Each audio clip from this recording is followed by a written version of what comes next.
Have you ever wondered how cybersecurity team investigate a cyber attack? When a cyber attack happens, the attacker doesn't leave behind a confession, but what they leave is actually traces, some connections, some commands, file transfers, and the whole network activity. They cannot erase that. They have to leave something for us to investigate. We use some special tools to find out how the attack happened, when did it happen, how long the attacker was inside of the system, and what data they stole. And also they check what method they use to make their security measurements more stronger. So today I'm going to show you the investigation tools they use and how it works. So get your virtual machine ready and let's get it started. So the tool that we're going to use today called Wireshark. Wireshark is a platform that captures packets that happen over your network. It basically shows you the protocol, the IP addresses that involve inside of sending that packet, and the material and the content inside of those packets. There's two methods that you can use Wireshark. Either you can capture your network card interfaces. This is the live packets that are happening actually on your network, or you can use some pre-recorded PCAP files to investigate what happened in those PCAP files. I've got some PCAP files here ready. I'm gonna also upload them on my Telegram channel as well if you want to practice, but make sure that you only run them on your virtual machine because they can have some viruses. A disclaimer that I have to give as well, that this is only for educational purposes and everything that has been done is for raising awareness for cybersecurity. The whole project has been done in a controlled environment inside of the virtual machine. Let's get to our PCAP files. As I said, I'm gonna upload them on my Telegram channel, but make sure you are not running these on your actual machine because they are included some viruses. These are just for exercising, so you have to only run them on a virtual machine. So I've got 5 tasks that we're gonna go over. The first one gonna be simple HTTP. When we run Wireshark, it's gonna look a little bit scary, but when you figure it out, it's gonna actually make much more sense and gonna get easier. On the left hand side, we got time. This is the time that packet was captured. It gives you the year, the time, and all of the details. Also, we got source IP and destination IP. Source IP is the sender of that packet, and the destination IP is the receiver of that packet. I also added source port and destination port as well. You might not have this bit, but you can add it as well. Source port is basically the port that sender used to send that packet. Destination port is basically the port that receiver used to receive that packet. We got here length as well. This is the length of that packet and the info inside of that packet as well. Most of the time when we're doing investigation, the first thing that we always need to do is that we got thousands of packets here and we need to narrow down our data to get more useful stuff and get rid of all of these noisy stuff. Because as you can see here, we got about 2,000 packets, which if we want to go over them one by one, it's going to take a lot of time to investigate them. We can use here is this apply a display filter. This filter going to be used all the time to narrow down the result and find the desirable outcome. One of the filters that we use, it's http.request. That basically get rid of all of the stuff that are not using HTTP protocol. But what is HTTP protocol? HTTP protocol is basically every packet that has been sent over a website. When you browse something and you are visiting websites, you're using the protocol HTTP. And when I search that, as you can see, the packets are getting very limited. Now I only have 3 packets over here, which can be very easier to see what is actually happening here. When I look at this packet tells me that this source IP address 10.6.27.102 has actually sent a request to this destination IP address, to this IP address. And what is this request? This request is basically a GET request. So what does that mean? That means it's downloading something from that IP address. GET request is basically means that you are either visiting a website, you are asking to see a web page, or you are downloading a file from the internet. My IP used the GET request to get this specific executable because it's a .exe. So that doesn't sound right. Why my machine is asking for executable? So when I right click on that and press follow, I can choose HTTP stream to see what actually happened between my client and that server. So as you can see here, my machine sent a GET request to download this executable from that IP address. That IP address in response send me the actual executable, which is stored with MZ. This is the executable, but in it looks a bit weird. So because it's a program and showing me in text format, that's why it looks a bit weird. So now we have to investigate this executable to see if this is actually a malware or this is just a normal program that causes no harm. How we can do this? We have to export that executable from Wireshark. Wireshark has this ability that you can extract all of this data and save them, and you can view them and investigate them further. How we can do that? We're gonna basically press on file, and then we use this object export object, and we're gonna choose our protocol, which was HTTP. We got three options here. We got that knr.exe. We also got a document, and we got a text file as well. I'm gonna save them all. Press save all. I choose a folder. I'm just gonna press enter, and that's gonna save it for me. I'm just gonna open the file now. There we have it. I'm gonna open this invoice file to see what it actually shows. Looks strange. It says the document is protected, so no useful information from that. But I've got this executable as well. One website that we're gonna use this website all the time, so it's really good to know it is actually over here as well. It's called VirusTotal. VirusTotal is basically a website you can upload an executable or a program that you think is going to be suspicious, and the VirusTotal going to use a big database from all other virus detection tools to find out if this is actually a harmful executable or it is not. You can also put domain names, IP addresses, and stuff like that to see if they are involved in any other attacks as well. So what I'm gonna do, I'm gonna choose the file, choose the knr.exe, I'm gonna open it, and there we have it. It is a harmful file. It's a malware. And what is it? It's a backdoor type of malware. So basically, when you run that executable, it's gonna create a backdoor on your Windows machine, and the attacker can gain access to your machine. So that was our first task, actually. Now we can move forward to our second task. For our second task, I've got another PCAP file that we're gonna open. This second task is about a phishing website. I'm gonna show you an actual phishing website and how a machine used their detail on it and their detail got stolen from them. Because it's a phishing website, we are dealing with a website again. And what is the protocol for a website? Is HTTP. So what we're gonna do, we're gonna narrow down our packets and use the filter. We're gonna write http.request again. They're going to give us about 22 packets that we can investigate. If I look at these packets, I've got this IP address that has been sending and receiving data from this certain IP address, as we can see here. We've got two request types. We've got get request and post request. As I said, get request is basically you're asking something from the website, and website going to show you that. You either ask for a web page or you're asking to download something. We got another type of request as well, which is post request. Post request is basically you are entering a data inside of that website. It can be your username or password that you are entering into the website, or when you're using the search bar to search for something, you're putting a value inside of the search bar to find it out. As this is a phishing example, we are really interested in the data that the user had put inside of the phishing website, and that will be the post request that this user has used. If I organize these based of time, I'm just gonna press that. So we have this base of time. This is the oldest one, and this is the newest packet. The first post request called authority verify challenge. If I right click on that, go to the TCP stream, what can I see here is basically my machine was trying to get this website. That website has returned the login page to my machine, and when we scroll down, we get a post request. But what this post request means is auth verify challenge. This is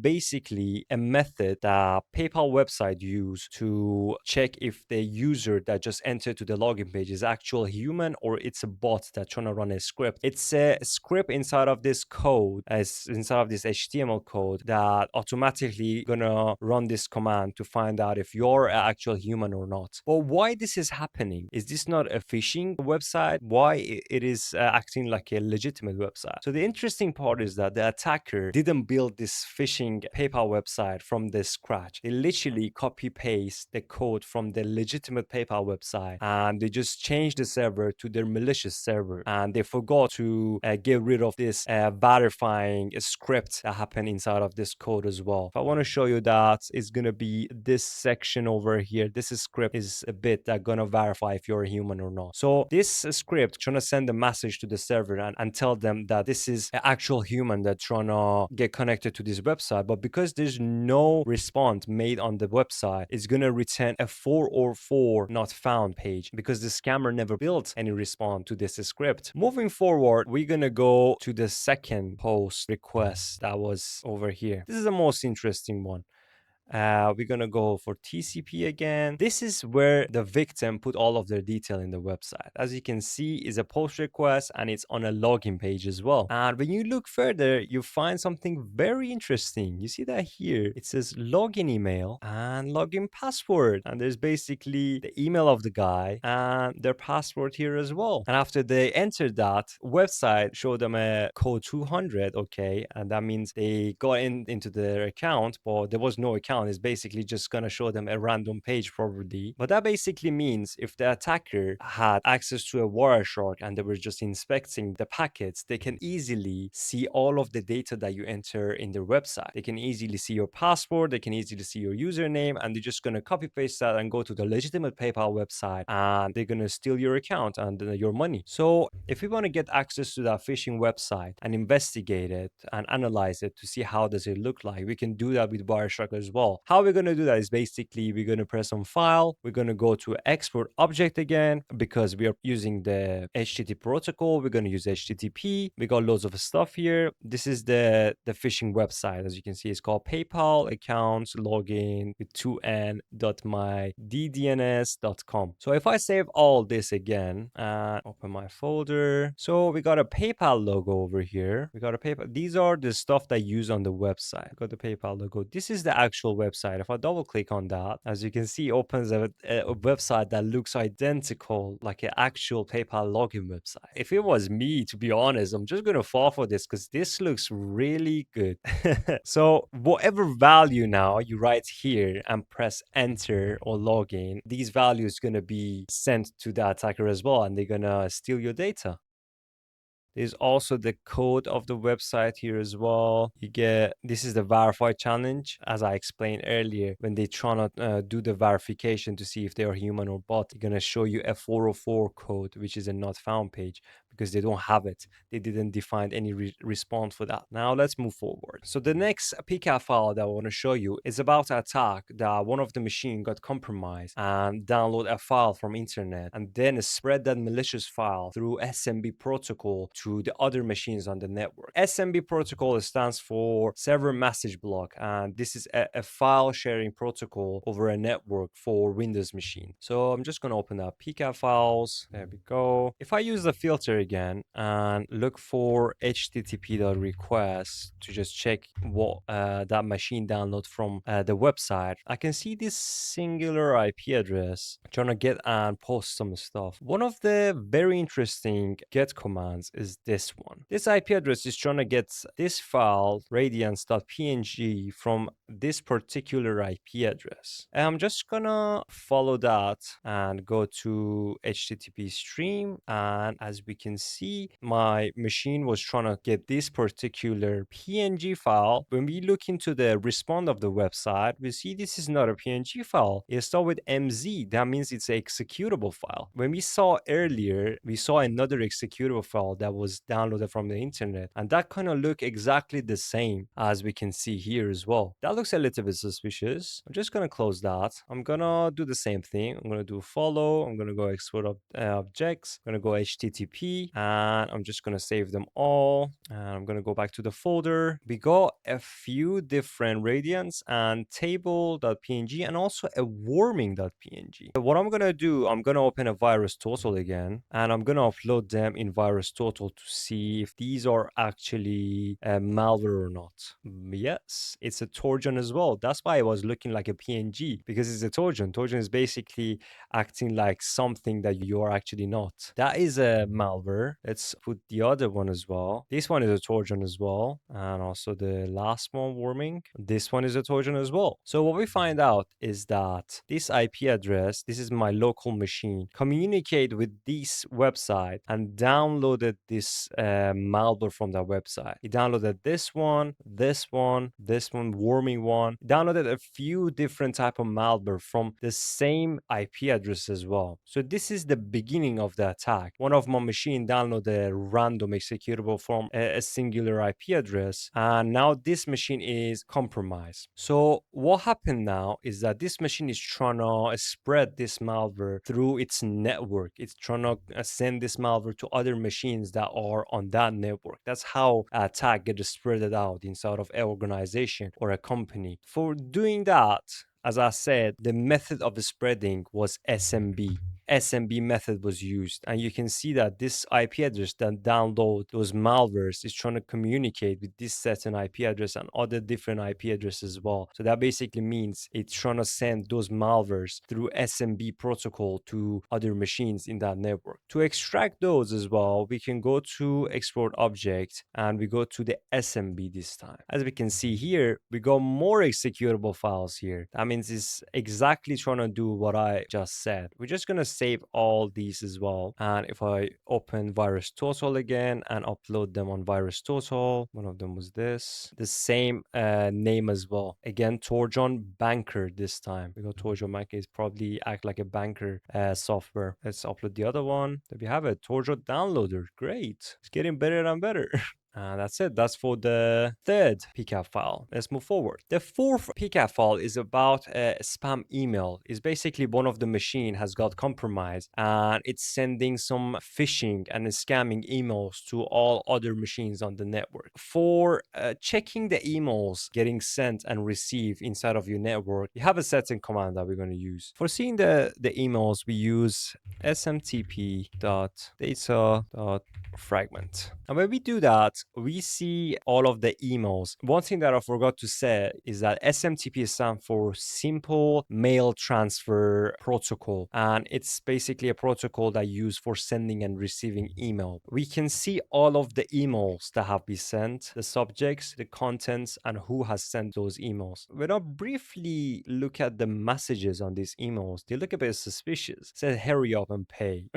Your password no longer private. You better read this. I won't warn you again. Oh my god, these doesn't sound very good, does they? As you can see, these are like suspicious and threatening type of emails. So I'm just gonna extract all of the emails so we can have a better look and in detail how these emails look like. So we're just gonna again press on file, go to export objects, and this time we're gonna press on IMF for emails. And what I'm gonna do, I'm gonna save them all again, minimize that, go to the folder, and there we have it. We got loads of email here. I'm just gonna load up email opener online. Just gonna use one of these free websites to view these emails. Let's open one of them. Which one should be open? Data of you and your family. After I open that, I can see the email format here as well. It say, hi, I know that this is your password, your computer was infected, okay, it's threatening me. It also give me a Bitcoin wallet to send Bitcoin to it, so it's not gonna threaten me again. Let me just quickly use another platform because I want to show you some other stuff as well. Yeah, I think that one is better. Let's use this one. I'm just going to open another one. I won't warn you again. Okay, that looks good. Open that. Let's press view. Right. The good thing about this, you can see the subject, first of all, and you can see which email has sent that as well. This is the email and to what email is sent it as well. And also the time and date as well. So yeah, that's about it. So the last task is something that happened over FTP protocol. FTP stands for File Transfer Protocol and is basically a method to download and upload files and share files through a network and internet. For seeing the protocols relating to FTP, we're going to use the following filter. It's going to be ftp-data.command. That basically going to show me what type of files and the stuff been uploaded somewhere or has been shared with someone over the internet or over a network. So I'm just going to use the time again to make this in order of the time. These are the oldest ones. If I go all the way up, I see some newer ones as well. These all look very interesting as well. Let's just go all the way down again. As you can see here, we got loads of FTP packets being sent from this certain IP address to my internal machine. This IP is my machine, okay, for example, in this scenario. This suspicious IP address is sending loads of stuff to my internal machine and it's telling me to retrieve executable q.exe. Okay, that doesn't sound very good. As soon as I see executable, I start panicking. Keep scrolling scrolling up, I can see it's just keep going on and on and on. There's loads of executable that has been sent to my internal machine. There's also some other one as well, w.exe and also e.exe. The downside of